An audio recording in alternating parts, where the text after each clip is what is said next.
elements of anarchist as well as being a libertarian minded. But Trump did appeal to me because the enemy of my enemy could be my friend. And so let's touch on that with the Fed. And then Yellen raising rates might even incite Trump to be more aggressive against the Fed. Do you think Donald Trump could be aligned with the liberty movement when it comes to potentially auditing and having real change in the Federal Reserve? Well, let's hope so, but I'm cautiously optimistic, and not very optimistic, because I think Trump is a smart guy, and I think he knows the danger of the Federal Reserve, but he also is a realist. He knows what markets are like because he has said good things like, well, we ought to know more about what the Fed's doing, and the interest rates are too low. And at the same time, he said that it would be very bad to lower interest rates now. It might precipitate a recession. So he's sort of all over the place, but he does have good instincts. I think he knew there were a lot of us out there that thought the Fed was a culprit, and he was able to capitalize on that by endorsing the Audit the Fed bill. And we'll work the best we can and encourage him to do it. And we're going to really work hard in the Congress to get Audit the Fed bill passed, but it's a big deal because the power establishment do not want to reveal what they do overseas in particular and how they bailed out the whole world 4 or 5 years ago. So that's it'll be a real challenge, but I'm pleased with the fact that he has shown some interest, and I'm pleased that people like you keep talking about it. This is so different than it was prior to 2008, so I think this is very good that the Congress is even talking about it and that Trump has, but we have a ways to go before we're optimistic and say, we're going to have sound money again. That's going to take a while. Speaking of sound money, have you seen anybody in his cabinet or his inner circle that you respect, that you think that could do some good being in his inner circle, either for sound money or being in the liberty movement? Actually, maybe bits and pieces, but no one person that would probably see the world as you and I might see it, that there is a principle. I don't think if you took that group of people, they're brilliant investors, they're very wealthy, but if you took 10 people that he's appointed so far and say, would you please explain the non-aggression principle and how that applies to government? I don't think their eyes would glaze over, and if they did know, they probably wouldn't want to tell you because it would be such a challenge to the system. So, no, I don't have any one name, but I think that you're going to have people right now. You'd have to say that Trump is very libertarian on promoting lower taxes and less regulation, so that's good. And yet there are other times when he talks about torture and a few other things, you say, well, where is he coming from? So it's the problem is the appointees, as well as the president-elect, as well as Washington, D.C., they come from a different principle. They don't have a basic principle. Their principle is utilitarianism, pragmatism, management. It's people that make the difference. It isn't like reject, the use of force by government or as an individual. They don't approach it that way. They approach it more management. And they know that communism and fascism and Nazism is all very, very bad because it's excessive. But they live in a world that's been around for 100 years, and they're convinced that total freedom, total laissez-faire capitalism, doesn't work perfectly. It leaves too many people, short. They don't realize that it's only a free market system with sound money that takes care of the most number of people and raises the standard of living the highest. They say, no, you need government for this. You need government to do this, and you need it to do that. And, I can't conceive of, no Federal Reserve. Of course, the world is engulfed in central banking. So I think that's what we face, and that is why I'm more encouraged by you reaching out to people with some sound economic ideas than I am with saying that in the first 6 months we're going to see, a real revolution in Washington. It's too much to expect. But everything that they do, we do have some people like Justin Amash and Thomas Massey and several others, my son. They're going to say and do the right things, but they're not going to bring it about. And everybody talks about a revolution. Well, I don't think we're quite close to it. The revolution has to be with the people that you talk to. You're closer to understanding the revolution when you talk to the people you do with your program, because they need to know it. People in leadership has to understand what it's all about. And the politicians are latecomers. It doesn't originate there. You don't all of a sudden have a majority of the members of Congress say, okay, we're all for doing this. We're going to repeal every single drug law. But what has happened on the drug laws? We've reached the people. All of a sudden, the states have nullified federal drug law. So that is done through education. That's what I'm excited about.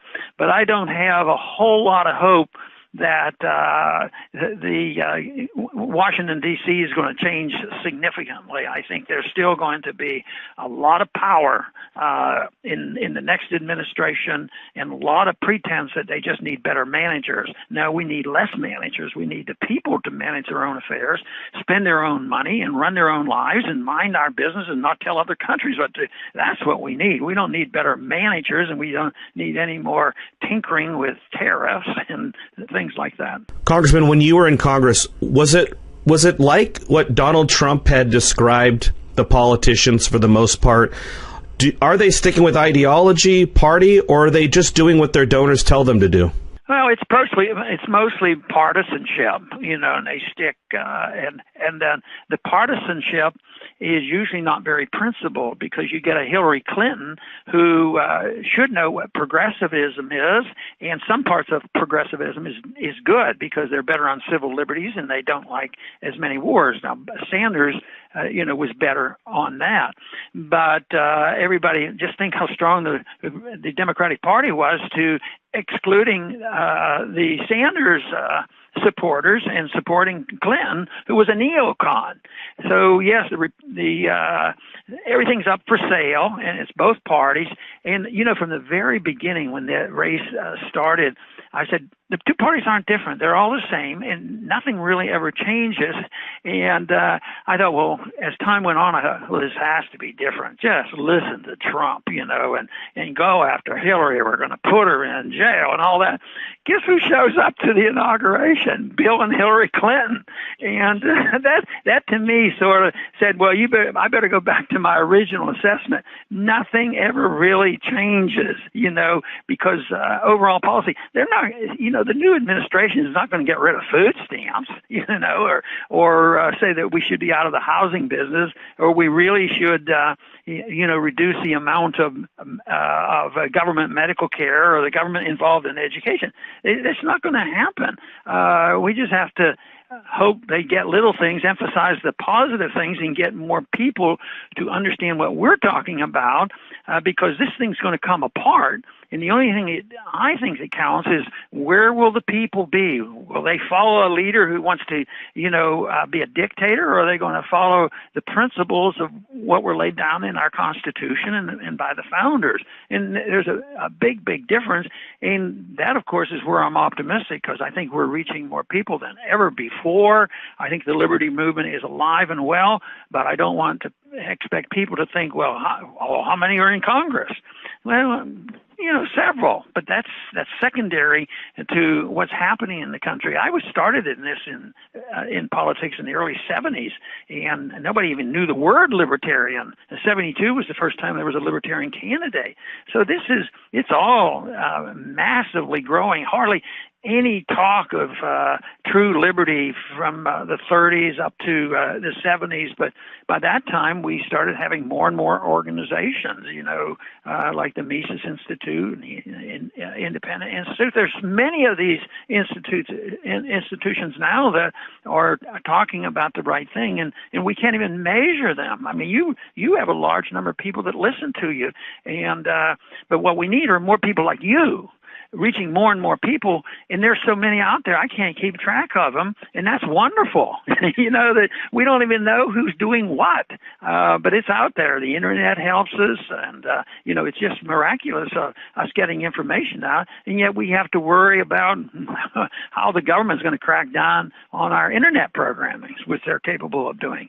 But I think the freedom movement and the cause of liberty is alive and well, but we shouldn't be naive and think that we've turned a bend and things are going to be just great in 6 months. That's not going to happen. Sure. Congressman, there's a lot of optimism. I've talked to a few of the large prepper-type websites. Their sales are down 90% since the election. Talked to the bullion dealers with gold and silver. Their sales are down. So there's a lot of optimism. And there's money going into the major indexes in the stock market. When you see that kind of change, what does that kind of tell you the first year in office? Are people in for a shock? Because it seems that looking at the bond market and any changes Trump does, that would actually lead to a systemic crisis, since really everything is perceived normalization, right? Yeah, and I think people are so hopeful and desirous of better things to come, and Trump is a very positive person in the sense that I can take care of you. I'm going to do this. I am the boss, and we're not going to let things happen to you. And that's a mixed blessing. If you'd have somebody talk like that and say, what I am going to give you is your liberty back again, and you're going to have your money to keep, and we're going to get rid of all the regulations, and we will have sound money. There's so much difference. But Trump comes across as a very positive person. People feel good about it. The stock market is reflecting that. But I think it's very, very risky. The spending is going to go up. It's going to put pressure on the Fed because the deficits are going to explode. They're going to spend more money on the military, which we don't need. They're going to rebuild all the bridges and roads, and that's nothing more than a boondoggle of passing out funds and all the corporations making money. So the deficits will go up, and the Fed is going to monetize. And one of these days, they're going to lose confidence in the dollar. But the dollar's strong because all the other currencies are even worse.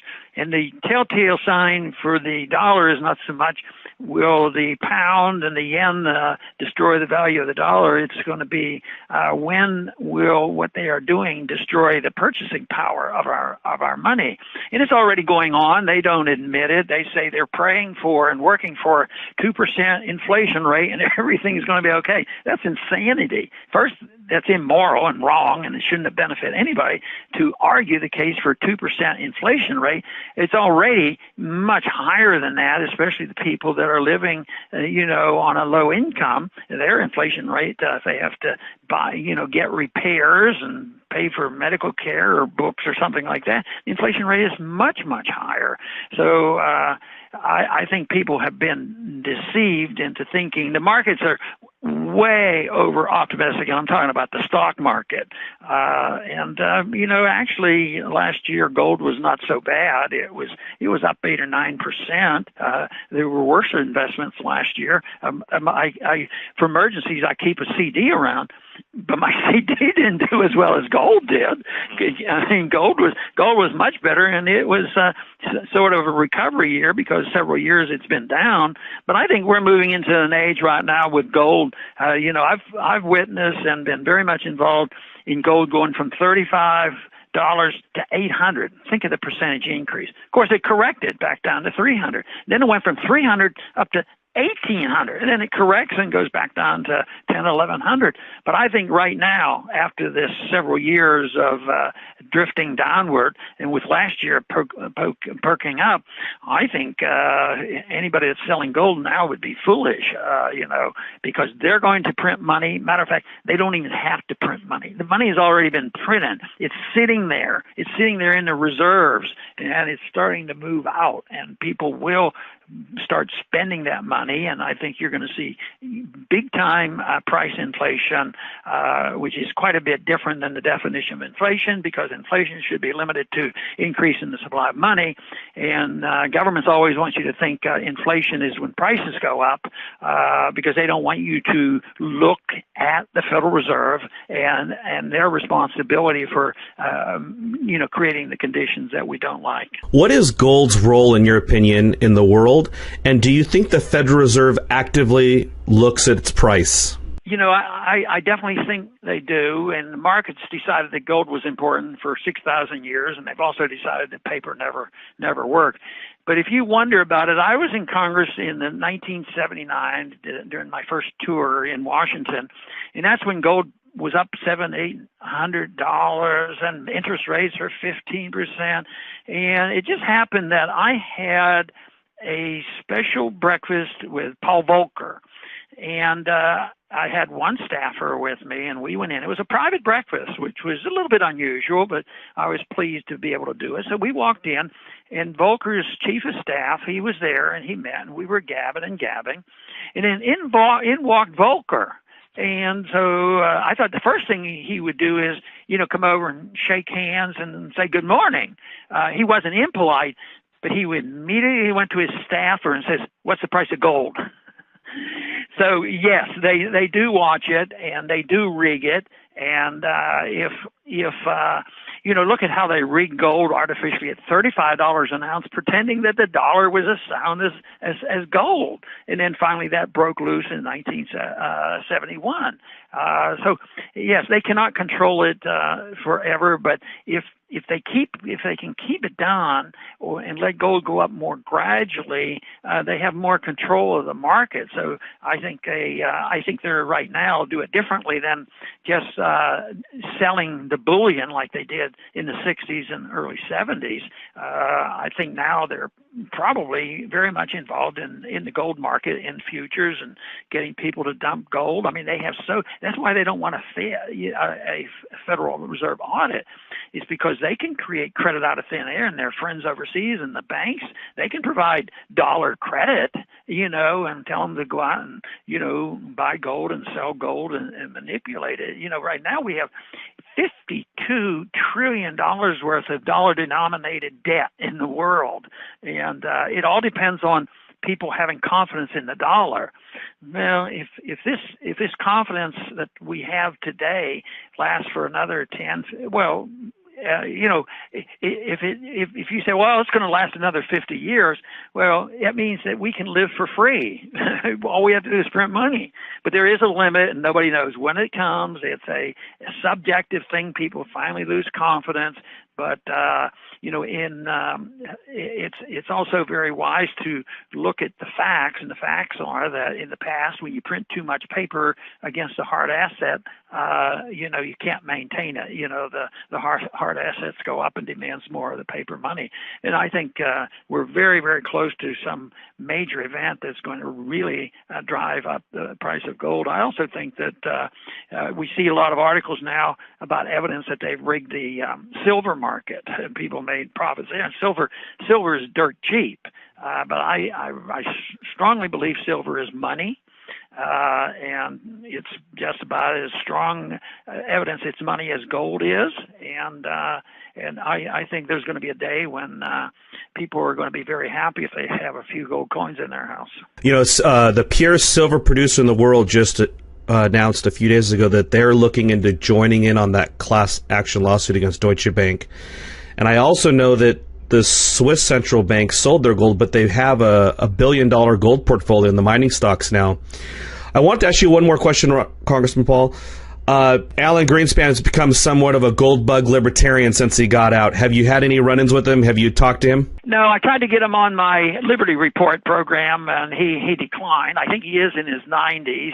And we used to talk about gold because he, was the chairman for a long time while I was there. And I even discussed things about him and Ayn Rand. And I took the article, his famous article, where he was a great gold standard person before he was in government, and the one where he talks about gold and debt. And it was a wonderful article. And I had an original copy of Ayn Rand's Objectivist newsletter, and I had Greenspan sign that. So, but as chairman, he had to be part of the system. But now he does say things favorably. I think his heart is still there. He knows that, and he does come out with speaking the truth now. But it was just a shame that he didn't want to talk to me on my program, which wasn't too much of a surprise on that, by endorsing the Audit the Fed bill. And we'll work the best we can and encourage him to do it. And we're going to really work hard in the Congress to, get Audit the Fed bill passed. But it's a big deal because, the power establishment do not want to reveal, what they do overseas in particular and how they bailed out the whole world, 4 or 5 years ago. So that's it'll be a real challenge, but I'm pleased with the fact that he has shown some interest, and I'm pleased that people like you keep talking about it. This is so different than it was prior to 2008, so I think this is very good that the Congress is even talking about it and that Trump has, but we have a ways to go before we're optimistic and say, we're going to have sound money again. That's going to take a while. Speaking of sound money, have you seen anybody in his cabinet or his inner circle that you respect, that you think that could do some good being in his inner circle, either for sound money or being in the liberty movement? Actually, maybe bits and pieces, but no one person that would probably see. You're not going to bring it about. And everybody talks about a revolution. Well, I don't think we're quite close to it. The revolution has to be with the people that you talk to. You're closer to understanding the revolution when you talk to the people you do with your program, because they need to know it. People in leadership has to understand what it's all about. And the politicians are latecomers. It doesn't originate there. You don't all of a sudden have a majority of the members of Congress say, okay, we're all for doing this. We're going to repeal every single drug law. But what has happened on the drug laws? We've reached the people. All of a sudden, the states have nullified federal drug law. So that is done through education. That's what I'm excited about. But I don't have a whole lot of hope that the Washington, D.C. is going to change significantly. I think there's still going to be a lot of power in the next administration and a lot of pretense that they just need better managers. No, we need less managers. We need the people to manage their own affairs, spend their own money, and run their own lives and mind our business and not tell other countries what to do. That's what we need. We don't need better managers, and we don't need any more tinkering with tariffs and things like that. The world, as you and I might see it, that there is a principle. I don't think if you took that group of people, they're brilliant investors, they're very wealthy, but if you took 10 people that he's appointed so far and say, would you please explain the non-aggression principle and how that applies to government? I don't think their eyes would glaze over, and if they did know, they probably wouldn't want to tell you because it would be such a challenge to the system. So no, I don't have any one name, but I think that you're going to have people right now. You'd have to say that Trump is very libertarian on promoting lower taxes and less regulation, so that's good.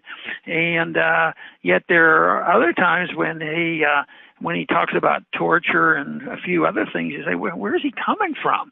So it's the problem is the appointees, as well as the president-elect, as well as Washington, D.C., they come from a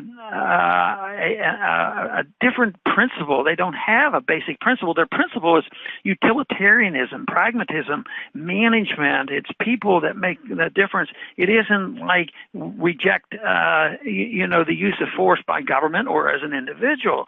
They don't approach it that way. They approach it more management. And they know that communism and fascism and Nazism is all very, very bad because it's excessive. But they live in a world that's been around for 100 years, and they're convinced that total freedom, total laissez-faire capitalism, doesn't work perfectly. It leaves too many people, short. They don't realize that it's only a free market system with sound money that takes care of the most number of people and raises the standard of living the highest. They say, no, you need government for this. You need government to do this, and you needed to do that. And, I can't conceive of, no Federal Reserve. Of course, the world is engulfed in central banking. So I think that's what we face, and that is why I'm more encouraged by you reaching out to people with some sound economic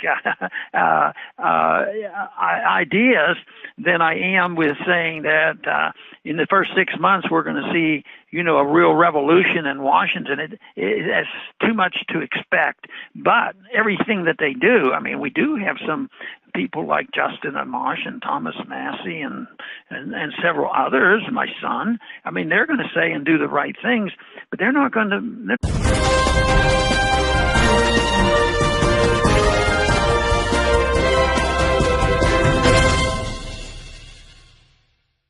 Of anarchists, as well as being a libertarian minded. But Trump did appeal to me because the enemy of my enemy could be my friend. And so let's touch on that with the Fed. And then Yellen raising rates might even incite Trump to be more aggressive against the Fed. Do you think Donald Trump could be aligned with the liberty movement when it comes to potentially auditing and having real change in the Federal Reserve? Well, let's hope so, but I'm cautiously optimistic, and not very optimistic, because I think Trump is a smart guy, and I think he knows the danger of the Federal Reserve, but he also is a realist. He knows what markets are like because he has said good things like, we ought to know more about what the Fed's doing, and the interest rates are too low. And at the same time, he said that it would be very bad to lower interest rates now. It might precipitate a recession. So he's sort of all over the place, but he does have good instincts. I think he knew there were a lot of us out there that thought the Fed was a culprit, and he was able to capitalize